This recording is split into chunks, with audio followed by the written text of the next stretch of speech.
6 दिसंबर 1992 के दिन black day in the history of democracy. आपने हमारी बाबरी मस्जिद को शहीद कर दिया चीटिंग से, हम ये बताएंगे। और Supreme Court is supreme but not infallible. I may agree, I may respectfully disagree with the honourable court. It is a prerogative. ठीक है वारिस पठान साहब और भी मेहमान है, मुझे उनका भी रुख करना होगा। आप वो भी संयम के साथ आप दोनों को सुन रहे थे, अब उनसे भी सवाल होना चाहिए। सारिका पासवान आरजेडी की नेता है, आप देख रहे हैं यहाँ पर बहस अलग मुद्दे पर चल रही है। बहस चल रही है कि साहब बीजेपी इसको पूरा इवेंट बना रही है।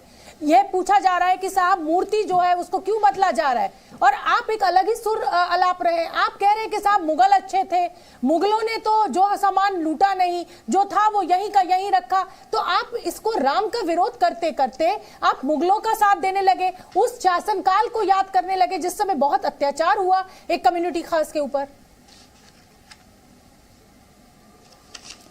शोभना जी, भारतीय जनता पार्टी कभी भी मस्जिद और मंदिर के ऊपर उठ ही नहीं पाई है। ये तो राजनीति के वो गिद्ध हैं जिन्हें लाश खाना पसंद है। धर्म के नाम पे ये लोगों को काट कर उनके लाशों पे खड़े होकर जीत का जश्न मनाना चाहते हैं। अब अगर हम धर्म ग्रंथों के अनुसार बात करें शोभना जी, तो किसी भी मंदिर के अंदर प्राण प्रतिष्ठा का जो कार्यक्रम है उसमें बिना पत्नी के बैठना अपने आप में धर्म का अपमान है, सनातन का अपमान है, और एक बहुत बड़ा प्रलय का ये प्रतीक है जो कि वहां रामलला के मंदिर में, जो कि अभी पूर्ण रूप से तैयार भी नहीं हुआ है, आनंद फानन में अपनी राजनीति रोटी चमकाने के लिए बड़े-बड़े जानकार बैठे हुए हैं। क्योंकि सारिका जी आपने एक बड़ी बात कही है, तो क्या अगर कोई व्यक्ति सिंगल है, चाहे वो महिला हो और चाहे वो पुरुष हो, और वो अपने घर में कोई मूर्ति लाकर प्राण प्रतिष्ठा करना चाहे, तो क्या वो प्राण प्रतिष्ठा नहीं कर सकता है क्योंकि वो सिंगल है या वो अकेला है? देखिए शोभना जी, जो धर्म की बात करते हैं तो धर्म ग्रंथों के हिसाब से ही चलेंगे। और दूसरी बात यह भी मैं बताना चाहूंगी कि भारतीय जनता पार्टी किस तरीके से राम को नाम को बेच रही है। इनके आईटी सेल वाले गाना चला रहे हैं कि जो राम को लाए हैं हम उनको लाएंगे, लेकिन जितने भी रामचरितमानस है उन चाहे किसी भाषा में है, आप उन्हें निकाल के देख लीजिए, हर जगह यही उल्लेख है कि राजा दशरथ जो है वो राम के पिता थे, माता कौशल्या जो थी वो उनकी माता थी। लेकिन ये मोदी जी कब हो गए जो उनको सृष्टि में लाए हैं राम को? तो ये जिस तरीके का नैरेटिव देश को दिखा रहे हैं वो अपने आप में धर्म का अपमान है, सनातन धर्म का मखौल है, हिंदू धर्म का मखौल है। मैं तो अपने देश के साधु संतों से अपील करना चाहूंगी, बहुत इतिहास में इन्होंने अपने धर्म को बचाने के लिए इन नास्तिकों से, इन धर्म विरोधी लोगों के लिए इन्होंने लड़ाई लड़ी है। पुनः इतिहास दोहराने की जरूरत है और इन पाखंडियों के खिलाफ उन्हें खड़ा होने की आवश्यकता है जो धर्म के नाम पे राजनीतिक मंचों पे राम को बेच रहे हैं, हनुमान को बेच रहे हैं। पूरी देश देख रही है कि भारतीय जनता पार्टी किस तरीके से रामलला के शुभारंभ को राजनीति रंग दे रही है। आप राजनीतिक रंग दे रहे हैं गौरव भाटिया धर्म को? देखिए ऐसा है, पूरा भारत जानता है सबसे बड़ा पाखंडी कौन है। वो पाखंडी है आरजेडी। क्योंकि मैं ज्यादा पीछे नहीं जाऊंगा, मैं 2 दिन पहले का बयान है, आरजेडी के एमएलए हैं फतेह बहादुर सिंह। मैं अपनी बात कर लूं शोभना जी, आप सुनिश्चित कर सकती हैं? बीच में मत बोलिए सारिका जी, बीच में मत बोलिए, वो सिर्फ हंस रही थी। गौरव जी बात पूरी करिए, जल्दी से पूरी करिए, फिर मैं विवेक जी और प्रोफेसर संगीत रागी का रुख करूंगी। जी देखिए शोभना जी, अभी 2 दिन पहले का वक्तव्य है, आरजेडी के विधायक है, नाम है फतेह बहादुर सिंह। आप सोचिए कितनी हिंदू विरोधी सोच है। कह रहे थे मंदिर का मतलब मानसिक गुलामी का मार्ग, मंदिर का मतलब मानसिक गुलामी का मार्ग। और यही इफ्तार पार्टी देंगे जालीदार टोपी लगा के। हिम्मत है एक बार कह दें कि मस्जिद का मतलब है मानसिक गुलामी। वो ज्योतिराव फूले के स्टेटमेंट को वो किया गया था, वो मैं आपको पढ़ के सुना देती हूँ।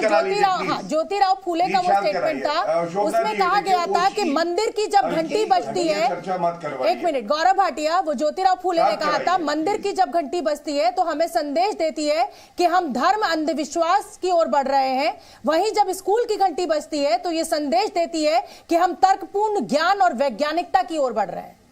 ये था वो पूरा स्टेटमेंट जो उस पोस्टर पे लिखा गया था। अच्छा, अब बात पूरी कीजिए अपनी। शोभना जी, ये जितने ऐसे बयान पढ़े जाते हैं ये मंदिर के लिए ही आते हैं। जैसे अभी आप चर्चा में कह रही थी कि भूखा पेट हो तो मंदिर नहीं बनना चाहिए। मैं ये पूछूंगा, जब भूखा पेट हो, नौकरी ना हो, तो मस्जिद बननी चाहिए, हज सब्सिडी होनी चाहिए क्या? ये कभी पूछा है? अभी आपने कहा कि बाबर ने और औरंगजेब ने एक विशेष समुदाय को प्रताड़ित किया। अरे क्यों नहीं कहती हिंदुओं को प्रताड़ित किया? और मैं पूछूंगा, डॉक्टर अंबेडकर ने पता है क्या कहा था? उन्होंने कहा था हिजाब पहनी महिलाएं जो हैं वो जानवर से बदतर हैं। तो हम लोग ये बात उठाएंगे जरा। ठीक है, एक छोटी सी टिप्पणी पहले विवेक श्रीवास्तव से ले लेते हैं, संगीत रागी से, और उसके बाद वारिस जी आपके पास आ रही हूँ। विवेक श्रीवास्तव जी, ये जो पूरा विवाद चल रहा है, राम का विरोध आपने करना शुरू कर दिया, तमाम विपक्षी दलों ने विरोध मोदी का करना था, इस इवेंट को आपने जो धार्मिक भावनाओं से जुड़ा हुआ है उसको लेकर ये पूरा बवाल खड़ा हो गया है, क्या जवाब?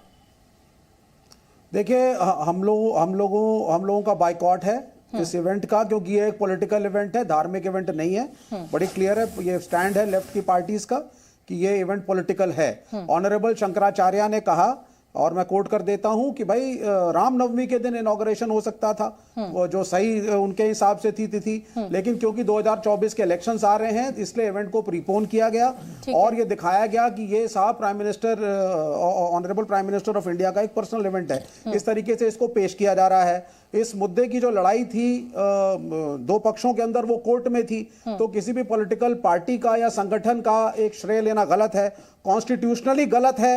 अगर प्राइम मिनिस्टर कहते हैं that I favour one religion and I supported one religion and I supported the temple, तो ये तो एक तरीके से एक अनकॉन्स्टिट्यूशनल स्टेटमेंट है। प्राइम मिनिस्टर को न्यूट्रल होना चाहिए, कोर्ट को डिसाइड करना चाहिए कि यहाँ पे क्या बनेगा।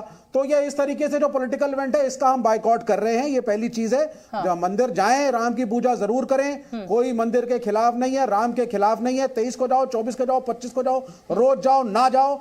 और कॉमरेड सीताराम येचुरी ने सीधा कहा है, religion is your personal matter, it's a personal affair, it should not be dragged on to the streets and society. ठीक है, संगीत रागी, मैं आऊंगी गौरव भाटिया आपके पास। संगीत रागी भी बड़े संयमित होकर आप सबकी बात सुन रहे हैं और मेरे साथ स्टूडियो में मौजूद है। संगीत रागी, ये जो कहा जा रहा है कि ये कॉन्स्टिट्यूशनल नहीं है, प्रधानमंत्री ऐसे उद्घाटन समारोह में नहीं जा सकते, पहला सवाल। और दूसरा जो आदि शंकराचार्य उठा रहे हैं कि जो रामलला की मूर्ति थी, अब आदि शंकराचार्य ये कह रहे हैं, माफ कीजिए, कि भाई हम वहां पे क्या करने जाएंगे जब प्रधानमंत्री के द्वारा प्राण प्रतिष्ठा की जाएगी। तो देखिए, गौर से सुनिएगा, मैं क्योंकि बीच में अभी टोकेंगे तो मेरा तारतम्य टूट जाएगा।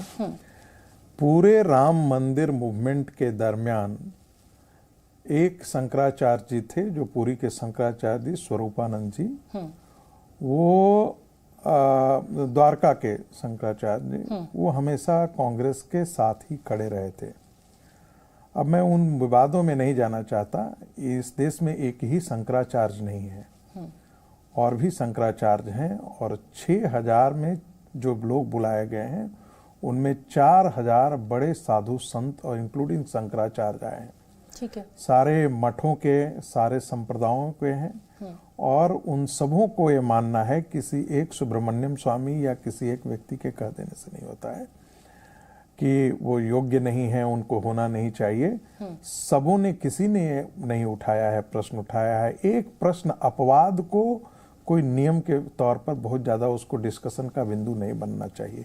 एक दूसरी बात, जब भगवान राम ने रामेश्वरम में भगवान शंकर की प्रतिष्ठा की थी, उस समय सीता जी तो उनके साथ नहीं थी, बट वहां पर प्रतिष्ठा हुई थी।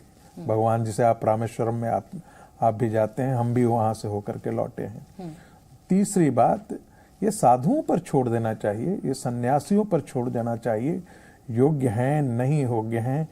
अब आरजेडी का कोई प्रवक्ता कहे कि साधु संतों से अपील, जिनकी वृत्ति ही, अब मैं तो नहीं कहने जाऊंगा कि उनकी राक्षसी वृत्ति है, क्योंकि कल ही जो तेजस्वी यादव ने जो कहा वो तो पूरा एक राक्षसी वृत्ति का ही संकेत था।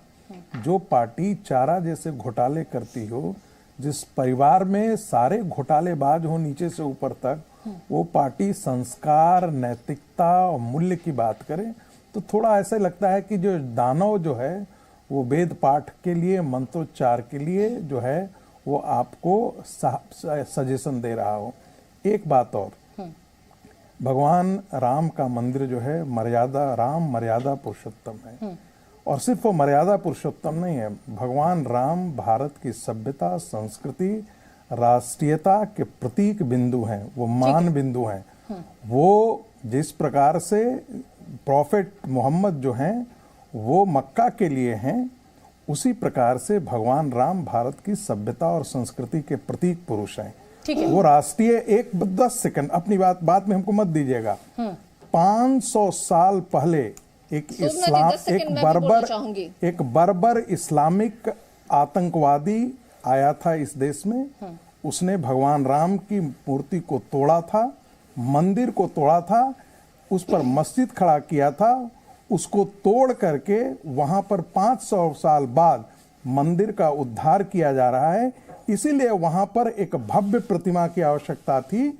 इसीलिए वहां पर जवाब मुझे लगता है सारिका जी जवाब दे दिया है, संगीत रागी ने भी दे दिया है और उन्होंने दे दिया। लेकिन आप 10 सेकंड ले लीजिए, आप कुछ कहना चाह रही हैं।